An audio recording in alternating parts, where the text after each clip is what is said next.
जो लोग किसी की मदद नहीं लेते उनकी साइकोलॉजी आपको हैरान कर देगी।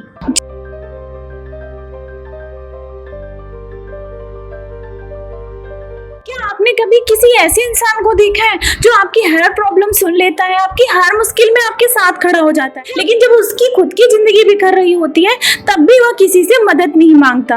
आप पूछते हैं क्या हुआ और उसका एक ही जवाब होता है, कुछ नहीं, मैं संभाल लूंगा। लेकिन क्या आपने कभी सोचा है कि जो इंसान सबसे ज्यादा मैं खुद कर लूंगा कहता है, शायद वही इंसान अंदर से सबसे ज्यादा थका हुआ हो। और इस बिहेवियर के पीछे की साइकोलॉजी आपको सच में हैरान कर सकती है। कुछ लोग मदद इसलिए नहीं लेते क्योंकि उन्हें बचपन से ही खुद पर निर्भर रहना पड़ा। जब उन्हें इमोशनल सपोर्ट चाहिए था तब शायद कोई मौजूद नहीं था। धीरे धीरे उनके दिमाग ने एक सर्वाइवल रूल बना दिया, अपनी प्रॉब्लम्स खुद सॉल्व करो, किसी से उम्मीद मत रखो। समय के साथ ये रूल उनकी पर्सनालिटी का हिस्सा बन जाता है।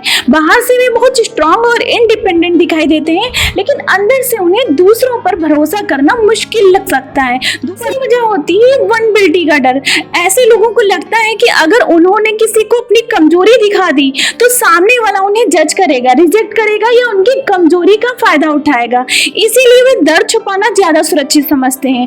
वे रोते नहीं, बताते नहीं, बस अकेले सब संभालने की कोशिश करते रहते हैं। फिर कुछ लोग इसलिए मदद नहीं मांगते क्योंकि उन्हें लगता है कि वे दूसरों पर बोझ बन जाएंगे। ये वही लोग होते हैं जो किसी दोस्त का फोन रात के 2 बजे भी उठा लेते हैं, लेकिन खुद परेशान हो तो किसी को मैसेज करने से पहले भी 10 बार सोचते हैं कहीं मैं उसे परेशान तो नहीं कर रहा। और एक और गहरी वजह हो सकती है पुराना एक्सपीरियंस। अगर किसी इंसान ने कभी मदद मांगी और बदले में उसे सुनना पड़ा, इतनी छोटी सी बात के लिए परेशान क्यों हो या तुम खुद क्यों नहीं कर सकते, तो अगली बार उसका ब्रेन कह सकता है बेहतर है किसी से कुछ मत मांगो। यानी आज वह मदद से इनकार कर रहा है, लेकिन असल में वो शायद उस पुराने रिजेक्शन से खुद को बचा रहा है। कुछ लोगों के लिए कंट्रोल भी बहुत इंपॉर्टेंट होता है। जब वे दूसरों की मदद करते हैं तो सिचुएशन उनके कंट्रोल में रहती है, लेकिन जब उन्हें खुद मदद लेनी पड़ती है तो उन्हें किसी और पर भरोसा करना पड़ता है। और जिन लोगों ने जिंदगी में बार बार डिसअपॉइंटमेंट देखा है उनके लिए किसी पर डिपेंड करना बहुत अनकंफर्टेबल हो सकता है। लेकिन यहाँ एक बहुत इंपॉर्टेंट डिफरेंस है, इंडिपेंडेंस और इमोशनल आइसोलेशन एक ही चीज नहीं है।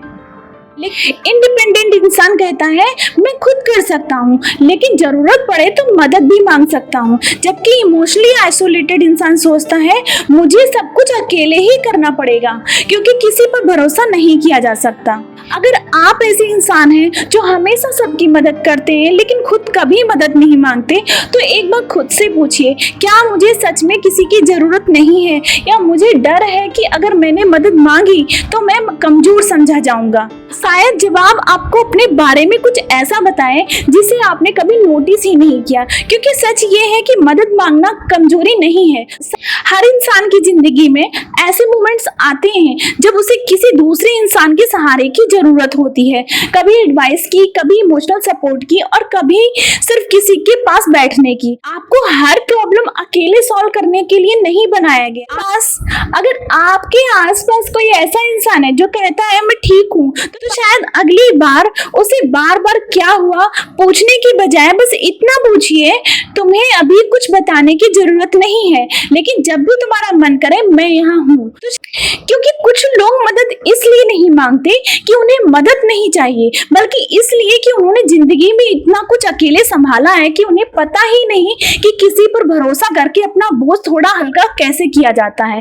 और शायद हीलिंग की शुरुआत उस दिन होती है जब ऐसा इंसान पहली बार किसी से कह पाता है इस बार मैं अकेले नहीं संभालना चाहता, और सामने से उसे जवाब मिलता है ओके इस बार अकेले मत संभालो, मैं तुम्हारे साथ हूँ। आई होप आपको ये वीडियो पसंद आया होगा। ऐसी ही और वीडियो के लिए प्लीज हमारे चैनल को लाइक करें, सब्सक्राइब करें और शेयर करें। Thank you.